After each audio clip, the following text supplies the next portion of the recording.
हिंदुस्तान में एक वैज्ञानिक है, उसका नाम है डॉक्टर एपीजे कलाम। डॉक्टर एपीजे कलाम को इस साल भारत रत्न मिला है और डॉक्टर एपीजे कलाम हिंदुस्तान के जिंदा रहने वाले वैज्ञानिकों में इस समय सबसे ऊपर के व्यक्ति हैं। आपको मालूम है, डॉक्टर कलाम की पूरी शिक्षा तमिल में हुई है, अंग्रेजी उन्होंने पढ़ी नहीं है। बहुत वर्षों के बाद उन्होंने थोड़ी अंग्रेजी पढ़ी है काम चलाने के लिए। बचपन से उनकी पूरी शिक्षा उनकी मातृभाषा में हुई है। वो तमिल अच्छी जानते हैं, मलयालम अच्छी जानते हैं और हिंदुस्तान में आज वो सबसे ऊंची श्रेणी के वैज्ञानिक हैं जिनको भारत रत्न मिला। दुनिया के ऐसे तमाम वैज्ञानिकों के मैं उदाहरण दे सकता हूं। आइंस्टाइन, अल्बर्ट आइंस्टाइन सारा का सारा काम अपनी मातृभाषा में करता था, जर्मन में, और इसलिए इतना बड़ा बना। फ्रांस में एक वैज्ञानिक था मैक्स प्लैंक, जिसकी थ्योरीज हमारे जैसे इंजीनियर्स को पढ़ाई जाती थी जब हम पढ़ते थे। मैक्स प्लैंक की पूरी शिक्षा फ्रेंच भाषा में हुई थी। तो हम लोग जो अपने मन में गलतफहमी पाल कर बैठे हैं कि हमारे बच्चे अगर अंग्रेजी में नहीं पढ़ेंगे तो उनका विकास नहीं होगा, मैं आपको इसके उल्टी बात कह रहा हूं कि अगर आपके बच्चे अंग्रेजी में पढ़े तब उनका विकास नहीं होने वाला, वो गधे बन जाएंगे, विनाश होगा। हम लोग क्या कर रहे हैं, अपने बच्चों को कॉन्वेंट में भेज भेज कर गधा बना रहे हैं। गधा जानते हैं क्या होता है? गधे के ऊपर बोझा लादते चले जाइए, लादते चले जाइए, लादते चले जाइए, बेचारा चुपचाप चलता चला जाता है, चलता चला जाता है। आजकल बच्चों के कंधे पर जो बस्ते हमने लाद दिए हैं, जरा उनका वजन तो कर लीजिए। जो बच्चे का वजन है उससे ज्यादा बस्ते का वजन है। अभी से आप अपने बच्चे को स्पॉन्डिलाइटिस का मरीज बना रहे हैं। जितना वजन उसका कंधा ढो नहीं सकता, उससे ज्यादा वजन उसके कंधे पे लटका हुआ, और बेचारा वो बस्ता लेके जाता है, लौट के आता है। जब लौट के आता है तो घंटों घंटों का होमवर्क उसको दे दिया जाता है।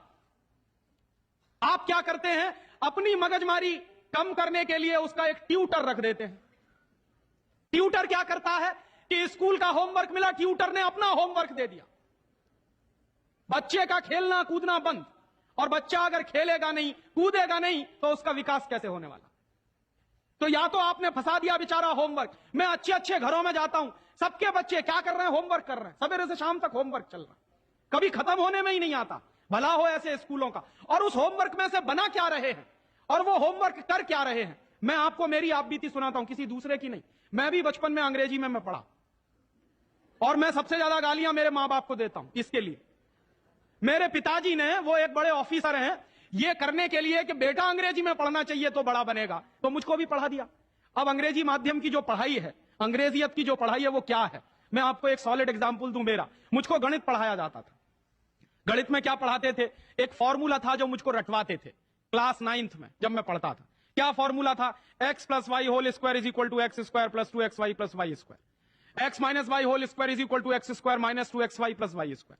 और अक्सर इसमें गड़बड़ी होती थी, प्लस का माइनस होता था, माइनस का प्लस होता था। तो क्या होता था, मेरी पिटाई होती थी, क्लास में पिटाई होती थी। और मेरे जो अध्यापक थे तो मुझको खूब चिढ़ाते थे और मुझको खूब उल्टा सीधा कहते थे। एक दिन मैंने ये तय किया कि सब छोड़ छाड़ के ये 2 फॉर्मूले रटूंगा। तो रटने के लिए मैं बैठ गया, सब काम एक बाजू में। अब ये x + y और x - y में मैं घुस गया। लिख लिख के मैंने किलो कॉपियां बर्बाद कर दी, किलो कागज बर्बाद कर दिया। पता नहीं कितने बॉल पेन बर्बाद हुए होंगे। और 3-4 महीने की उस भयंकर मेहनत के बाद मुझको कुछ फॉर्मूले याद हो गए। अब वो फॉर्मूले मैं सीख के आया। दुर्भाग्य से मैं बताऊं कि 3-4 महीने के सैकड़ों घंटे बर्बाद करके, अपना खून सुखा के, मार खा के, बेइज्जती बर्दाश्त करके मैंने जो फॉर्मूले पढ़े, वो मेरे जीवन में आज तक कभी काम में नहीं आए। और दूसरे बाजू में मेरी मां ने, जो बहुत पढ़ी लिखी नहीं है, मुझको एक फॉर्मूला सिखाया। क्या सिखाया? एक पहाड़ा सिखाया। आधा, सवाया, 1.5 गुना, 2.5 गुना, 3 गुना, 3.5 गुना, ये मुझे सिखाया। और वो मेरे जीवन में रोज काम आता है। लेकिन कहा क्या जाता है कि मेरी मां तो पढ़ी लिखी नहीं है, पीएचडी नहीं किया उसने। तो जो बिना पीएचडी होल्डर है, जिसने कुछ पढ़ा लिखा नहीं है, आज की भाषा में, उसने मुझे ऐसी चीज सिखाई जो जीवन में रोज काम आती है। और जो बड़े बड़े पीएचडी होल्डर प्रोफेसर्स ने मुझे सिखाया, वो जीवन में कभी काम नहीं आया। और आप अपने बच्चों को यही पढ़ा रहे हैं। कॉन्वेंट स्कूल के जितने क्यूरिकुलम हैं और उसमें बच्चे जो कुछ पढ़ रहे हैं, उसमें से 95% बेकार जाने वाला है। उस 95% का उनके जीवन में कभी कोई इस्तेमाल होने वाला नहीं। ये आप कहिए तो मैं जहां कहिए वहां लिख कर दे दूं, क्योंकि मैं भुगत चुका हूं इस बात को। और वो जो 95% आप पढ़ा रहे हैं, आपके बच्चे के अगर काम नहीं आने वाला है, तो उसके लिए आप लाखों रुपए बर्बाद कर रहे हैं, करोड़ों घंटे बर्बाद कर रहे हैं। उस बच्चे का मन मस्तिष्क आपने दबा दिया है होमवर्क के नीचे, झूठी शान और प्रतिष्ठा में। आप अपने बच्चों को गधा नहीं बना रहे हैं तो क्या बना रहे हैं?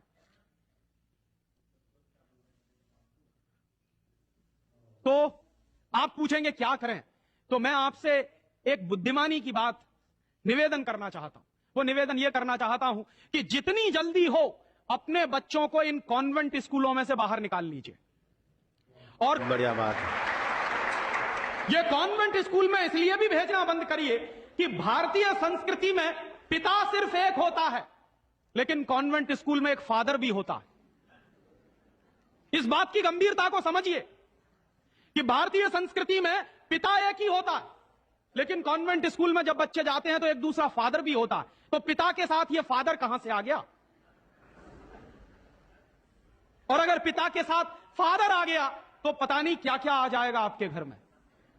हां, यह मैं चेतावनी के रूप में कह रहा हूं आपसे। यह सिर्फ इशारे से समझ लीजिए कि अगर बच्चे की पढ़ाई के साथ पिता के साथ फादर आया है तो और बहुत कुछ चला आएगा आपके बच्चे के संस्कार में। और कहीं ऐसा ना हो जाए कि आपके देखते देखते आपका बच्चा क्रिश्चियन ना बन जाए, ईसाई ना बन जाए। इसलिए मैं आपसे एक निवेदन तो यह करने आया कि जितनी जल्दी हो कॉन्वेंट स्कूलों से बच्चे निकाल लीजिए। और एक दूसरा निवेदन और करने आया हूं, जितनी जल्दी हो कॉन्वेंट स्कूलों को डोनेशन देना बंद करिए। हमारा हजारों हजारों रुपए का डोनेशन कॉन्वेंट स्कूलों में जाता। एक बच्चे का एडमिशन कराना है तो वो कहेंगे बिल्डिंग फीस दे दो, वो कहेंगे डोनेशन दे दो, वो कहेंगे इसकी फीस दे दो, उसकी फीस दे दो, और रोज रोज कोई ना कोई मांग चढ़ी ही रहती है। आज फलाना डे, आज धमाका डे, आज ये ले आओ, कल वो ले आओ। बर्बादी हमारी, माने हम हमारे दुश्मन को अपना पैसा दे रहे हैं। दुनिया में ऐसे बेवकूफ लोग मैंने कहीं नहीं देखे जो अपने दुश्मन को अपने घर का पैसा देते हो। आप जानते हैं कि कॉन्वेंट स्कूलों में से निकलने वाले बच्चे भारतीय संस्कृति के विरोधी होने वाले हैं और उनको यूरोप की संस्कृति सिखाई जा रही है। उसके लिए पैसा हम खर्च कर रहे हैं अपने हाथों से। तो भगवान के लिए, भारतीय संस्कृति को बचाने के लिए अपने बच्चों को कॉन्वेंट में से बाहर निकालिए और अपने बच्चों के नाम पर ये उनको जो डोनेशन दे रहे हैं आप कॉन्वेंट स्कूलों को, वो बंद करिए। और मैं आपको पूरे विश्वास से ये कहना चाहता हूं कि आपके बच्चे अगर मातृभाषा में पढ़ेंगे तो सबसे ज्यादा विद्वान बनने की क्षमता है उनमें। और ये क्यों है? दुनिया के सारे मनोवैज्ञानिक एक ही बात पर अब पहुंचे हैं, जो बात हमारे लोग बहुत पहले से कह गए। अभी यूरोप के लोग आज उस निष्कर्ष पे पहुंचे। क्या कहते हैं? बच्चा अगर मातृभाषा में पढ़ता है तो उसको जो सुविधाएं मिलती हैं, जो फायदा होता है, वो दूसरी भाषा में नहीं मिलती। जैसे उदाहरण के लिए मैं आपको बताऊं और आप इसको प्रयोग के रूप में करिए। आपकी मातृभाषा अगर गुजराती है और आप अपने बच्चे को गुजराती में पढ़ाइए, तो कोई सवाल आप उसको दीजिए गुजराती में याद करने के लिए, जितनी जल्दी वो याद कर लेगा उस सवाल को, अगर वही सवाल आप अंग्रेजी में दीजिए उसको, तो कम से कम 6 गुना समय लगेगा उसको। अगर वो 1 घंटे में गुजराती में कोई चीज याद करेगा तो 6 घंटे लगेंगे उसको अंग्रेजी में याद करने के लिए। और अंग्रेजी में भी उसको याद नहीं होगा, वो रटेगा पोपट की तरह से। जैसे पोपट होता है ना, रट लेता है, वैसे ही रटेगा। और रटने के बाद क्या करेगा? इम्तिहान में लिख कर आएगा। इम्तिहान में लिख कर आया, उसके 2 दिन बाद पूछिए कि तुमने परसों क्या लिखा है, उसको कुछ याद नहीं। ऐसे ज्ञान का करेगा क्या वो? जो ज्ञान उसको 2 दिन भी याद न रहे, जो जानकारी उसको 2 दिन भी याद नहीं रहने वाली, उस जानकारी का वो अपने जीवन में करने वाला क्या है?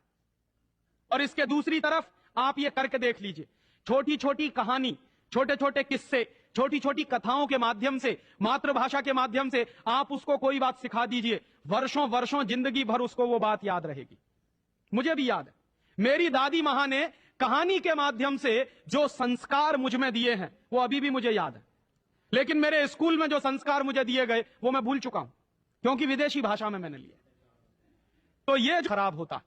और एक इसी के साथ एक आखिरी निवेदन कि अंग्रेजों ने जिस तरह से बर्बाद किया है भारतीय समाज को, कम से कम अब अगर हमको ये चेतना आती है तो इसको हम बचाएं। मुझे लगता है कि सबसे बड़ा काम और सबसे पहला काम कॉन्वेंट स्कूलों के बंद कराने का, और वो हम सब मिलकर ही कर सकते हैं, अकेला कोई नहीं करेगा। अगर हम सब कॉन्वेंट स्कूलों का बहिष्कार करने का संकल्प ले लें तो फिर से नए गुरुकुल खड़े हो सकते हैं। जो दान आप कॉन्वेंट स्कूलों को देते हैं वो दान अगर गुरुकुलों को मिलना शुरू हो जाए तो गुरुकुल चलने भी शुरू हो जाएंगे, उनको प्रतिष्ठा भी मिल जाएगी, उनको सम्मान भी मिल जाएगा। अगर हमारी गलती से बर्बादी आई है तो वो गलती आज हम सुधार लें। और ऐसे ही एक दूसरी आखिरी बात कि अंग्रेजियत हमारे मन में बहुत गहरे घुस गई है, और ये अंग्रेजियत जो होती है बहुत खराब होती है। कई बार मैं कहता हूं कि अंग्रेजी भाषा से ज्यादा खतरनाक है अंग्रेजियत। महात्मा गांधी अक्सर ये कहा करते थे कि अंग्रेज चाहें तो रहें, लेकिन अंग्रेजियत जानी चाहिए। ये अंग्रेजियत क्या है? हमारे सबके घरों में, सबके मन में एक तरह का लालच बैठ गया है। हर एक आदमी को इस देश में इंपोर्टेड माल चाहिए, विदेशी कंपनी का माल। किसी भी साधारण से साधारण बच्चे को कहो कि देखो मेरे पास इंपोर्टेड पेन है, तुरंत हाथ फैला देगा, लाओ दे दो। वो बच्चा चाहे जितना पढ़ा लिखा हो, माने इंपोर्टेड के नाम पर भीख मांगने में भी शर्म नहीं आती।